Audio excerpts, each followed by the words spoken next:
ஒரு வீட்டில் குழந்தைகளோட எதிர்காலத்தை தீர்மானிக்கக்கூடிய திசை அப்படிங்கிறது வடக்கு திசை மற்றும் வடகிழக்கு திசை.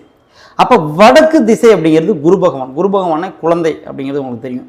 அந்த இடம் தான் இருக்கிறதுலே பாசிட்டிவான இடம். அதனால தான் வடக்கு பார்த்த மனை அப்படிங்கிறது நீங்கள் வாங்கிட்டீங்கன்னா நீங்கள் வாஸ்துப்படி சில விஷயங்களில் கவனம் இல்லாட்டி கூட அந்த வீடு அப்படிங்கிறது மோஸ்ட்லி வாஸ்துப்படி அமைஞ்சிடும். நம்மளா போய் அந்த போகிற தலைவாசலுக்கு முன்னாடி போகிறது இது மாதிரி விஷயங்களில் கவனம் தப்பு பண்ணியிருந்தால் ஒழிஞ்சி மீதிப்படி வடக்கு பார்த்த வீடு அப்படிங்கிறது மோஸ்ட்லி அமைஞ்சிடும்.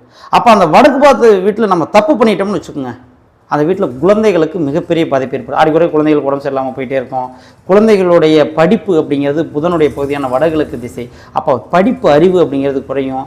தவறுதலான எண்ண ஓட்டங்கள் அப்படிங்கிறது வரும். வாழ்க்கை அப்படிங்கிறது அவங்களோட குழந்தைகளுடைய வாழ்க்கையை வளர வளர மாறிக்கிட்டே இருக்கும். குழந்தையோட எதிர்காலம் பாதிக்கும். இந்த வடகிழக்கு திசையும் வடக்கு திசையும் மிகப்பெரிய குழந்தைகளின் எதிர்காலத்தை பாதிக்கக்கூடிய ஒரு திசைகளாக இருக்கும்.